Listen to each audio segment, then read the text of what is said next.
Well, hi there. I have just done this short presentation for you to give you a bit of a better understanding around the reactivity process that many dogs will experience. It's really not how to deal with the reactive problems, because I'm not going to be able to do that in such a short space of time, but it will just give you an idea of the process that they go through, particularly on their defensive behaviour.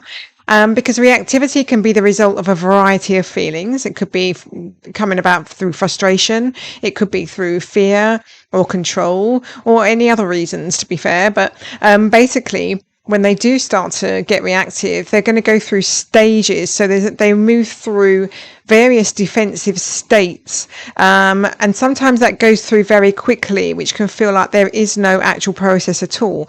Actually, in fact, owners often do report a full-on sort of 10 out of 10 reaction from their dog in seemingly no time at all.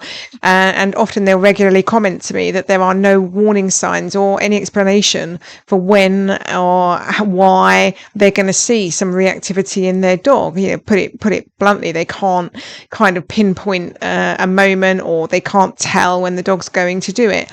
I think actually when the owners have seen it happening for a while, then they do get a bit of an idea, because sometimes they'll say, you know, oh, that's a dog that I'll stay away from, and that's a dog that seems to be an issue. But as a general rule, it still seems a little bit up in the air. But the point, as I said here, really is to look perhaps at the subtle signs en route to a reaction, and how it's really about the timing of your training and using the right behavioural and training techniques to help the dog cope and to improve the reactivity that you might be experiencing.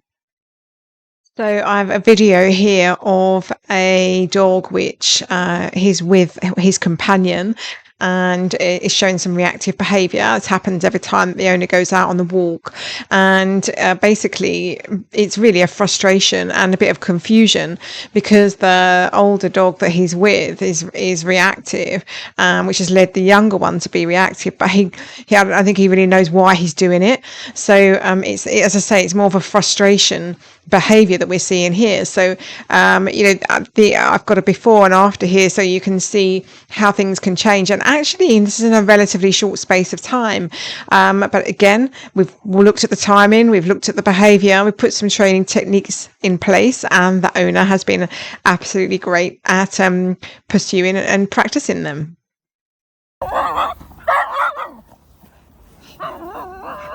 So it wants to play. And Jasper's not too...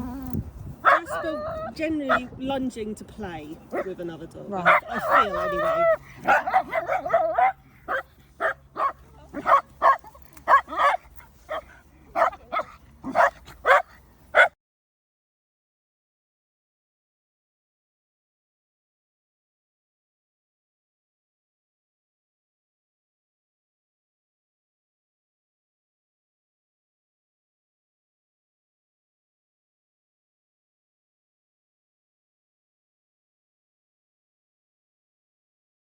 So as well as the fact that we will have a process to go through, often most dogs, although it can be very quick, there will be some sort of a process that you will see leading up to the full point of actual proper, what you would call reactivity, you know, the things that everyone notices.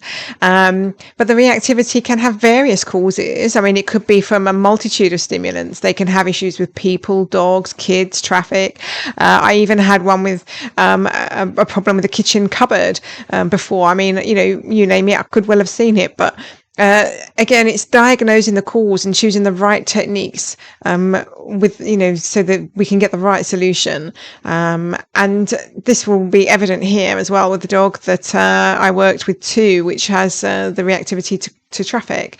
So we did some work with him, and again, in a relatively short period of time, the dog has gone from being quite reactive against most traffic that's gone by, but with the owners, who kudos to the owners because they put in some good work, the dog has actually become much more relaxed and much more calm and able to walk on by.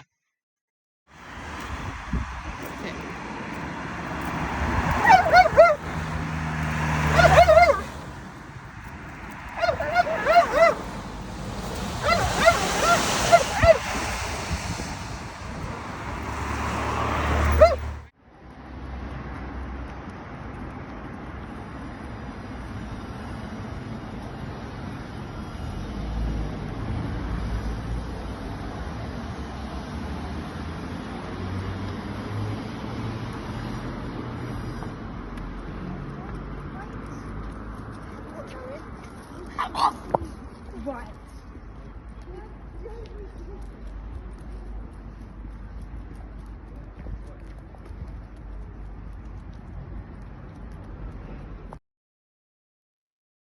So as I mentioned here then, we'll have a look through some of the key things that might help you understand the process of your dog's reactivity and recognizing those stages going from the first notice of the stimulant into the final release for our dog there.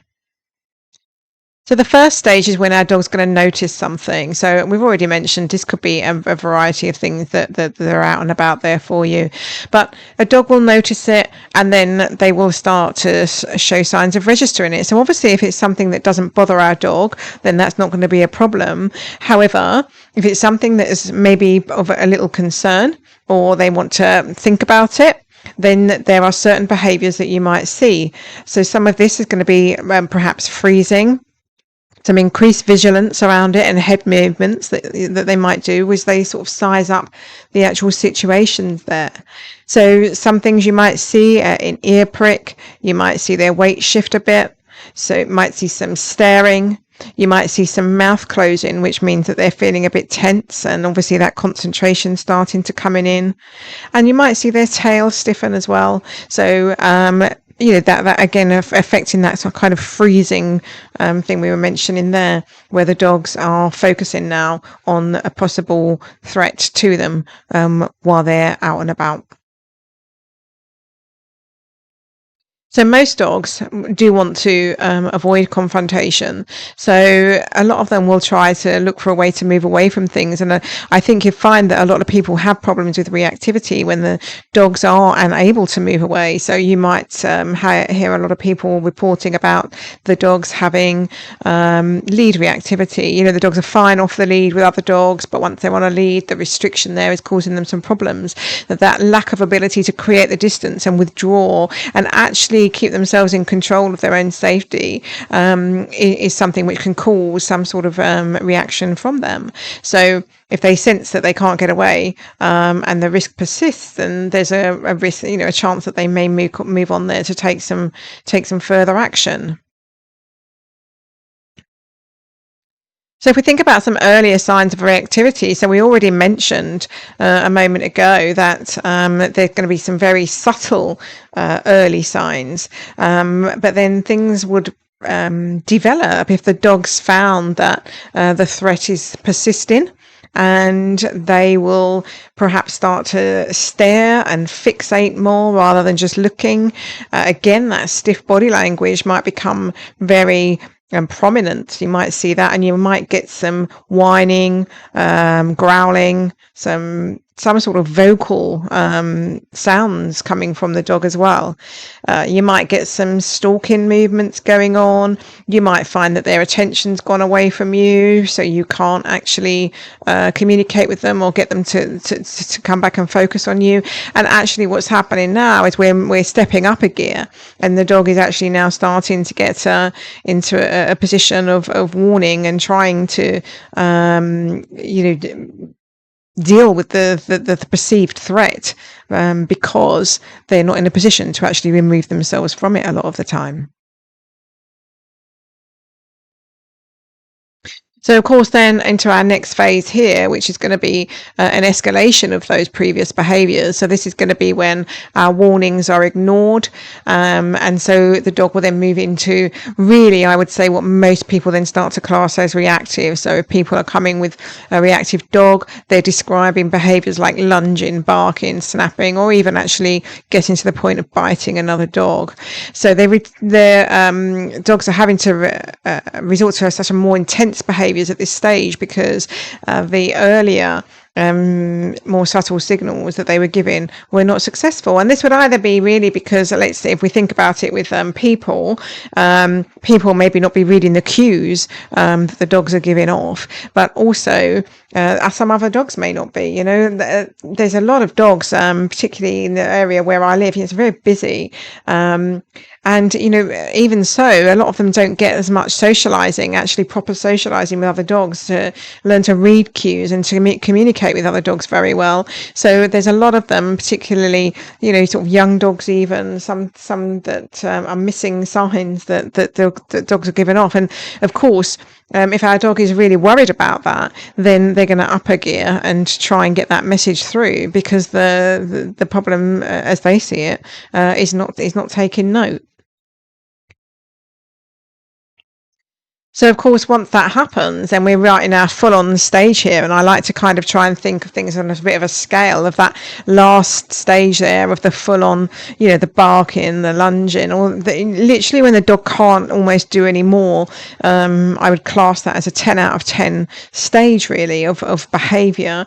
And those earlier phases there, so the very first one, which would have been the noticing, the looking, maybe their mouth closing, a bit of stiffening, that's the sort of stage that I need to be doing things. I mean, that I would class as really up to about a 3 out of 10. And really at that point, once you start getting past 3 out of 10 of the behaviour, then you're going to start struggling to actually do anything about it. So it's really no good waiting for them to actually get to the full extremes, because your dog's not in a sort of trainable or receptive mode at that point. So really, understanding the little process here that they're going through is going to be something that might help you with regards to your training, and certainly it's something that trainers will be considering at when they're looking at what techniques and what the cause of it is and what would be the best way forward for you to deal with it.